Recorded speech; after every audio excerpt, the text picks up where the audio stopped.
nhà của em. Năm nay em trang trí sớm, 28 là hoàn thành hết. Hoa quả trái cây đèn đồ gắn xong xuôi hết rồi để chuẩn bị chào đón năm mới, Tết Nguyên Đán của ta. Đó, mọi người thấy em trang trí nhà em có đẹp không?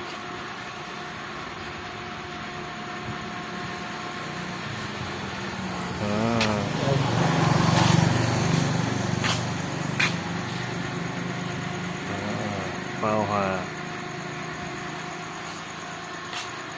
Pháo hoa các kiểu con đà điểu. Như cái sân khấu nè, thấy chưa, hấp dẫn không?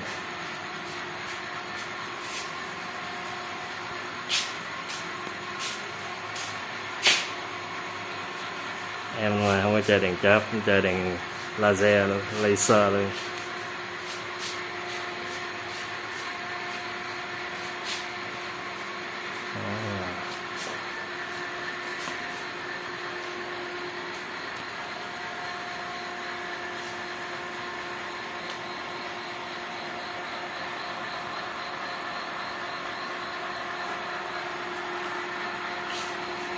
Thấy lộng lẫy không? Xa xuất sắc không quý vị? Xuất sắc không các bạn? Ở đây quay phim đằng nắng hay tối ha. Đi lại vòng cho coi.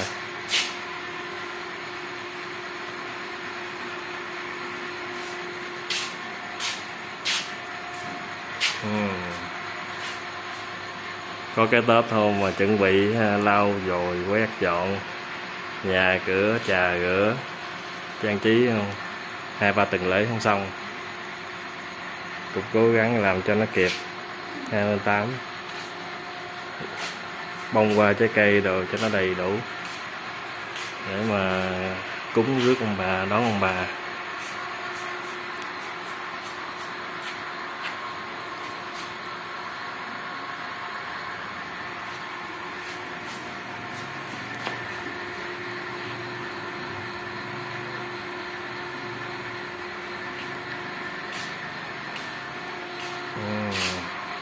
Em đi từ ngoài trước cửa vô trong nhà, vô trong cho cả nhà cùng xem luôn. Năm nay miếng dán cũng toàn là chữ Tàu thôi.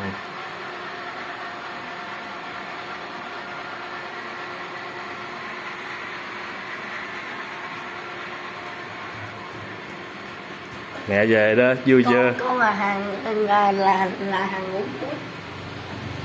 Vậy mà cũng lộn lẻn đi ra ha.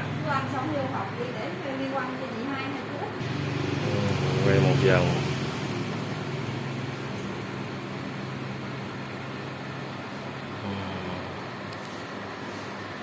Trang trí hoa quả xong đó, ngày 28 là trang trí xong rồi, bông hoa trái cây đồ đầy đủ, không mâm cơm cũng ông bà. Này quay góc rộng mới thấy rõ.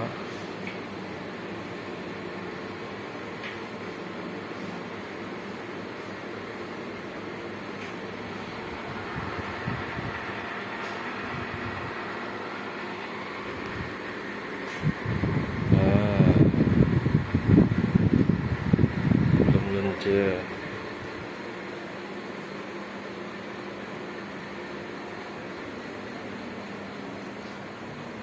Thanh điệu đây quá đẹp luôn.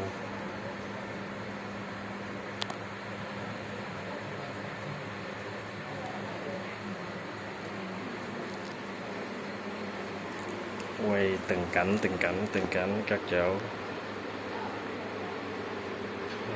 Quá đẹp luôn. Bây giờ sơ không hết, chưa cho hết 4-5 phút rồi.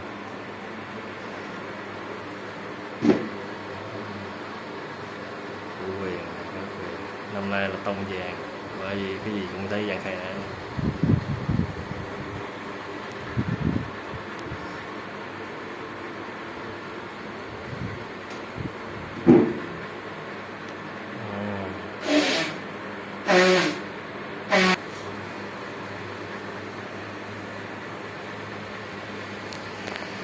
Sức.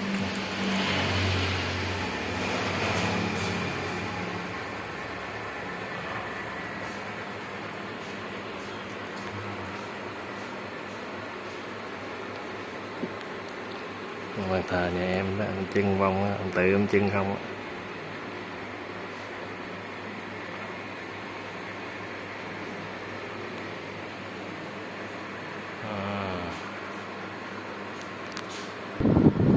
Đứng ngay góc này cho thấy rõ. Một khung hình,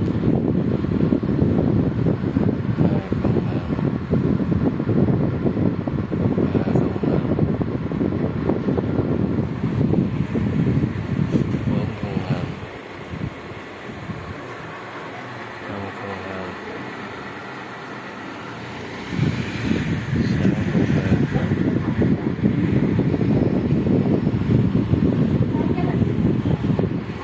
Bình nó bình kiểu với cái bình cung kiểu nữa, bình kiểu đẹp.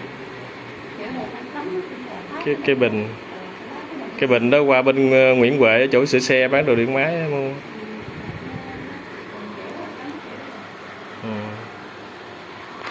Này gì đây, dục trời, như dục ra đây, hay bị lắc tí.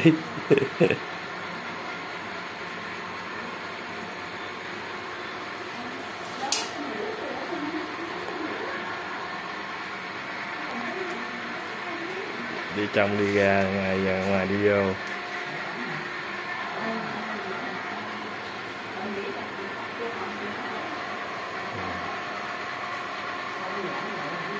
Sáu bảy phút luôn.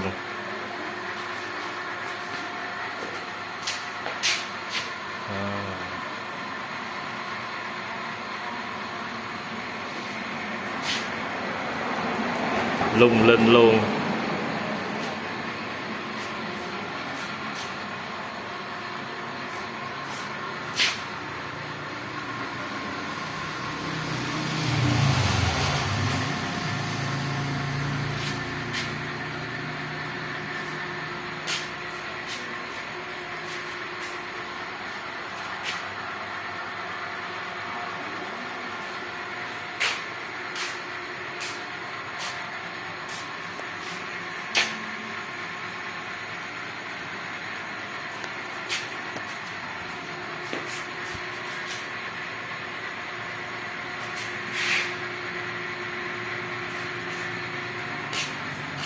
Pháo hoa nhà làm.